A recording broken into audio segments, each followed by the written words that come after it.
이제 우리가 계속해서 이제 전도에 대해서 함께 말씀을 나누고 있습니다. 오늘은 우리가 눈을 들어 밭을 보면 추수할 곡식이 보입니다 라고는 제목으로 말씀을 나누는 그런 시간을 가지려고 합니다.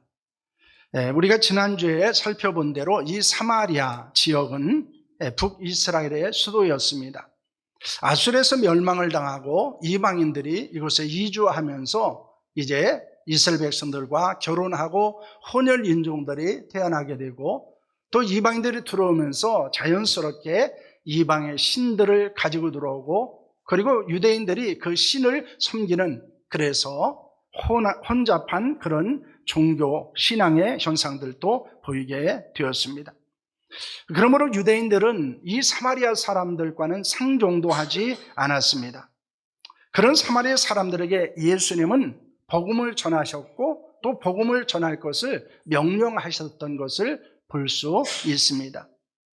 예수님께서는 선한 사마리아 사람의 비유를 통해서 강도 만난 자의 이웃이 누구인가 라고 말씀하시면서 이 선한 사마리아 사람의 예를 들고 있습니다.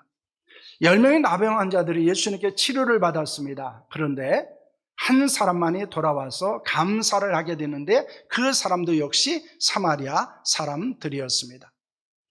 그리고 예수님께서는 제자들에게 선교의 명령을 하실 때 사마리아에도 복음이 전해질 것을 말씀하게 됩니다.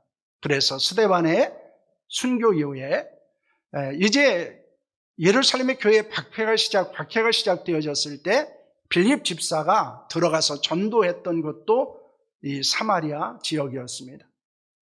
바울과 바나바가 전도해서 많은 영혼들이 하나님 앞에 돌아온 것도 역시 사마리아였습니다. 이렇게 사마리아 지역은 예수님께서 관심을 가지고 복음을 전하셨을 뿐만 아니라, 또 제자들은 예수님의 명령에 따라서 복음을 전했던 지역이기도 했습니다. 예수님은 사마리아 성에 들어가고, 그리고 우물가에서 한 여인을 만나서 복음을 전하고 구원을 받게 하신 것이 지난주에 우리가 함께 말씀을 나누었던 내용입니다. 그 말씀의 내용은 무엇이었습니까? 그것은 전도의 대상이 누구인가, 그리고 어떻게 전도했는가, 전도의 방법에 대해서 우리에게 말씀하고 있습니다. 그 여인이 음란한 여인이었는가 라고 하는 것입니다. 그렇다면 많은 사람들로부터 비난과 정죄를 받았을 것입니다. 만약 그 여인이 버림받은 여인이었다면 많은 상처와 아픔을 가지고 고통스럽게 살아가는 사람이었을 것입니다. 그런데 예수님은 그 사람이 음란한 여인이었든지 아니면 버림받은 여인이었든지 문제가 되지 않았습니다. 왜 그럴까요? 왜냐하면 그의 영혼을 보셨기 때문입니다. 그리고 그도 복음을 들어야 되고, 그리고 구원을 받아야 한다는 사실을 예수님은 알고 있었기 때문입니다. 그러므로 우리는 어떤 사람을 복음을 들어야 되고 구원받아야 되고 라고 하는 것에 대한 우리의 인간적인 편견을 버려야 될 것을 말씀하고 있는 것입니다. 아무리 악한 사람이라도 복음을 들어야 되고, 아무리 선한 사람이라도 복음을 들어야 됩니다. 아무리 상처가 많은 사람도 복음을 들어야 되고 구원받아야 된다는 것입니다. 그러므로 예수님께서는 어떻게 그 여인에게 복음을 전하셨습니까? 첫째는 공감과 이해였습니다. 특별히 이 예수님과 그리고 여인 사이에는 공감이 일어나는 것이 있었는데, 그것은 바로 물이었습니다. 이 예수님과 그리고 여인에게는 공통적으로 필요한 것이 있었는데, 그것은 물이었습니다. 그러므로 그 물로부터 예수는 대화를 시작하게 됩니다. 그리고 이 대화와 관계의 전환을 이루게 됩니다. 일상적인 물에 대한 대화를 하시고 난 후에 예수님께서는 영원한 생수로 대화를 전환하게 되어집니다. 그리고 여인과 신뢰 관계를 형성하고 난 후에 영적인 관계로 전환하고, 그리고 복음을 전하게 됩니다. 근데 그것에서 가장 중요한 것이 뭐였습니까? 메시지, 내용보다도 메신저, 그 복음을 전하는 사람과 어떤 관계를 가지고 있느냐라고 하는 것입니다. 왜냐하면 복음은 관계를 통해서 효율적으로 전해질 수 있기 때문입니다.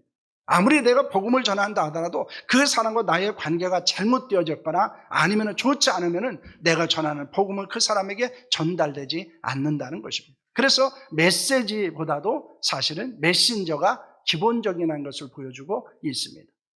마지막으로 예수님께서는 여인에게 복음을 제시하십니다. 영혼에 목마르지 않는 물을 주시겠다고 말씀하고 있고, 그 물을 달라고 했을 때 그 물은 내가 주는 것이다 라고 말씀합니다. 여인은 예수님을 그리스도, 메시아라고 고백을 하게 됩니다.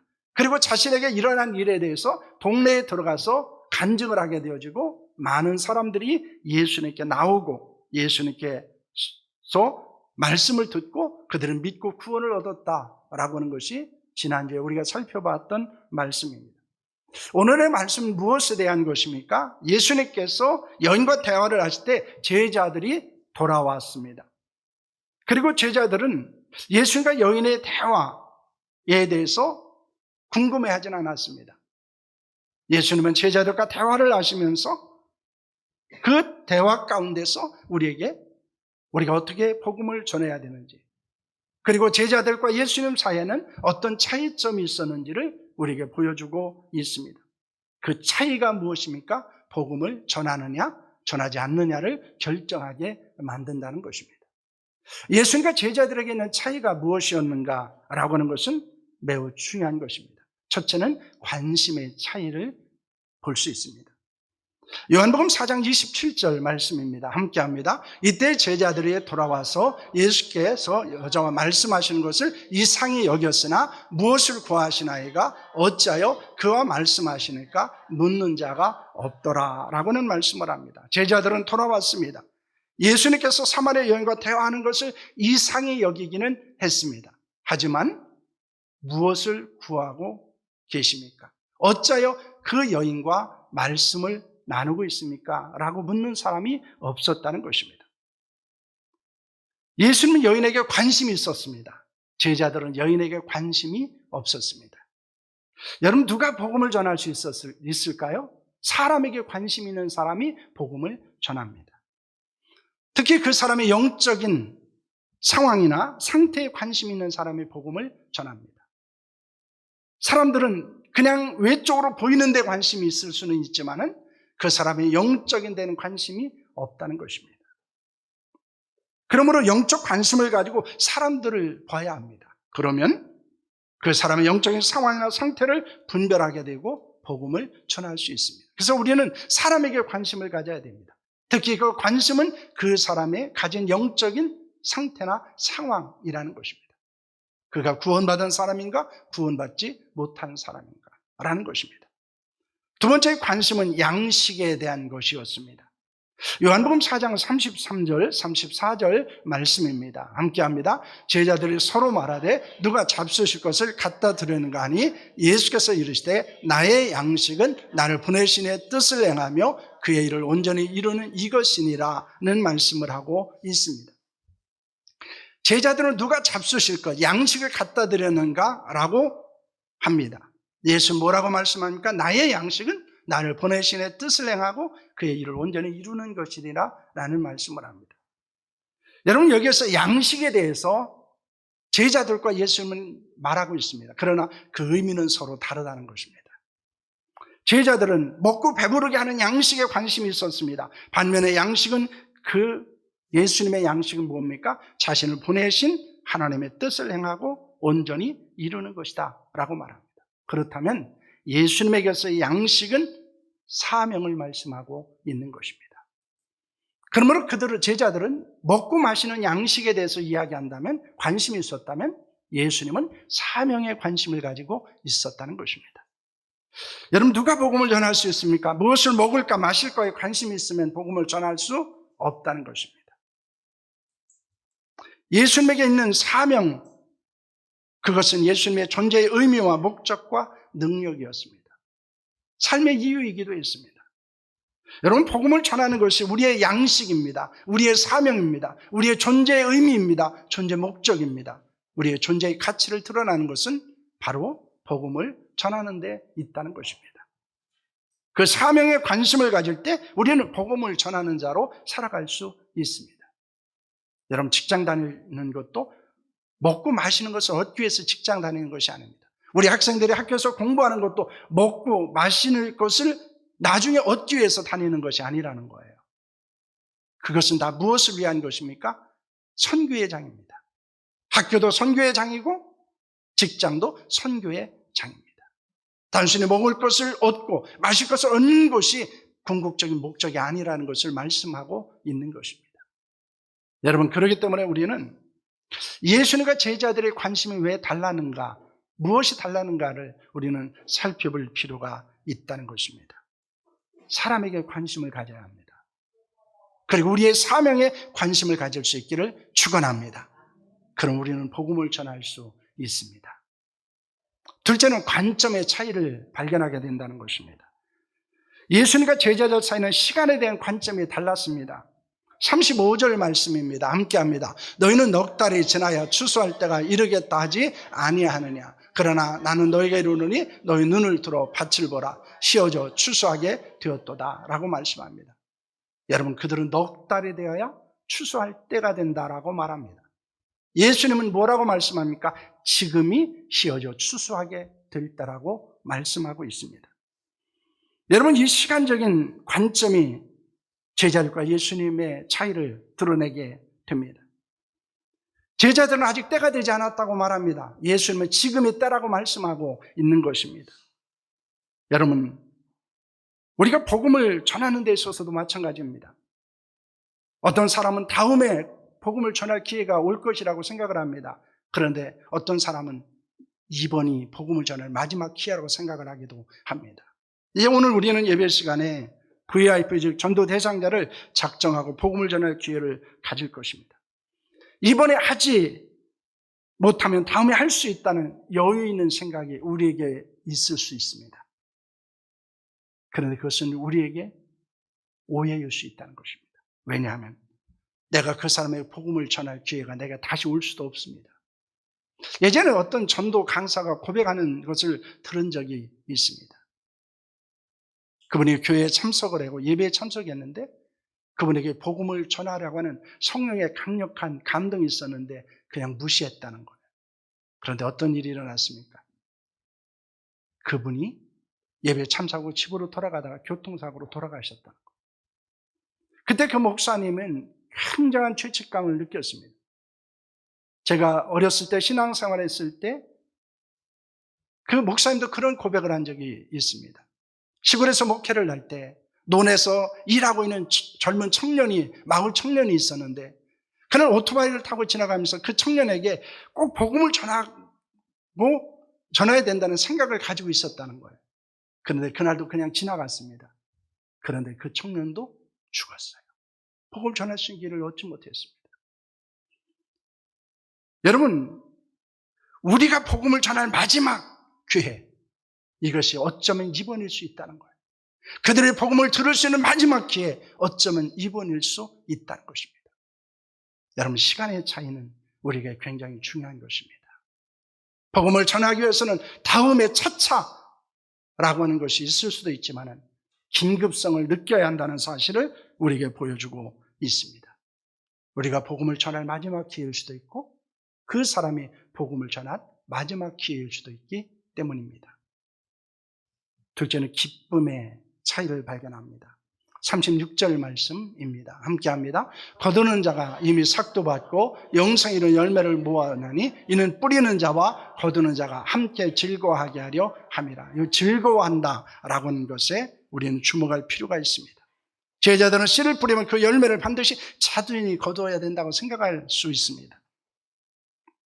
반면에 예수님은 내가 뿌려도 그 열매를 거두지 않아도 즐거워할 수 있다고 말하고 있는 것입니다. 여러분, 내가 복음을 전했는데 그 열매를 내가 거두지 못하면 우리는 실패했다고 느낍니다. 그리고 슬퍼합니다. 그러나 우리가 복음의 씨를 뿌리고 열매를 거두지 못한다 할지라도 슬퍼하거나 안타까워할 필요가 없다는 거예요. 우리는 생각하기를 내가 복음을 전하고 그 열매를 내가 거둘 때 기쁘고 즐겁다고 생각을 합니다. 하지만 예수는 복음의 씨를 뿌리는 것도 즐거움이요, 열매를 거두는 것도 즐거움이라고 말씀합니다. 복음을 전하는 자도 열매를 거두는 자도 모두 즐거움에 참여하는 것입니다. 우리가 복음을 전할 때 그 열매를 거두는 경우도 있습니다. 그러나 그 열매를 거두지 못하는 경우도 있습니다. 때로는 다른 사람이 열심히 복음을 전했는데 우리가 나가서 그 열매를 거두는 경우들도 있습니다. 그러므로 무엇을 말씀하고 있습니까? 37절, 38절 말씀입니다. 그런즉 한 사람이 심고 다른 사람이 거둔다 하는 말이 옳도다. 내가 너희를 노력하지 아니한 것을 거두러 보내었노니 다른 사람들은 노력하였고 너희는 그들이 노력한 것에 참여하였느니라 라고는 말씀을 합니다. 어떤 경우에 우리는 나가서 복음을 전하지 않아도 어떤 사람은 우리에게 내가 예수 그리스도를 믿고 싶다고 이야기하는 사람도 있습니다. 열심히 복음의 씨를 뿌리지만은 때로는 박대를 당하기도 합니다. 그러나 그 모든 것들은 실패가 아니라는 거예요. 내가 복음을 전하고 그 사람이 예수 그리스도를 영접하지 않아도 그건 실패한 것이 아닙니다. 왜냐하면 언젠가는 그 열매가, 이 글씨가 열매를 거둘 날이 있기 때문입니다. 우리가 기억해야 되는 것은 이것입니다. 한번 읽어볼까요? 시작. 복음을 전하는 일은 실패가 없는 사역입니다. 그렇습니다. 우리가 복음을 전한 건 실패가 없는 사역이에요. 내가 거두지 못할 수도 있지만은 그건 실패가 아닙니다. 그러면 낙심하지 말아야 됩니다. 그리고 결실을 거두지 못한다 할지라도 포기하지 않아야 되는 줄로 믿으시기를 바랍니다. 그럼 우리는 열매를 소망해야 하지만은 그것이 성공이나 실패를 결정하는 것은 아니라고 하는 것입니다. 예수는 두루 다니면서 복음을 전하시고 가르치시고 병든 사람들을 치유하셨습니다. 그렇게 하실 수 있었던 것은 무엇에 있었을까요? 여러분 마태복음 9장 36절 말씀입니다. 함께합니다. 무리를 보시고 불쌍히 여기시니 이는 그들의 목자 없는 양과 같이 고생하며 기진함이라 라는 말씀입니다. 여러분 예수님께서 사람들에게 복음을 전하고 그들을 구원하신 수 있었던 것은 무엇에 있었을까요? 핵심이 무엇이었을까요? 사람들을 어떻게 여기셨어요? 불쌍히 여기셨다는 거예요. 긍휼의 마음이 있다는 거예요. 여러분 복음을 전하는 시작은 뭐로부터 시작할까요? 사람을 긍휼히 여기는 마음으로부터 시작합니다. 그 사람이 어떤 사람이든지 구원받지 못하고 지옥에 들어가는 그 안타까움, 내 사랑하는 가족이, 그리고 내 사랑하는 이웃이, 그리고 내 사랑하는 친구가 그런 운명을 맞이할 것에 대한 안타까움이 있을 때, 그의 영혼에 대한 눈물이 있었을 때, 그 영혼에 대한 불쌍히 여기는 마음이 있었을 때 우리는 복음을 전할 수 있습니다. 왜냐하면 불쌍히 여기는 마음이 있었을 때 뭐가 보이기 시작합니까? 고생하며 기진함이라 라는 말씀입니다. 그 사람이 얼마나 고통스러운지, 그 사람이 얼마나 아파하는지 그것이 보이기 시작합니다. 그가 얼마나 지쳐 있는지, 그가 얼마나 탈진해 있는지, 그가 얼마나 절망하고 있는지를 보이기 시작한다는 것입니다. 그러지 않으면요, 그것이 보이지 않기 시작해요.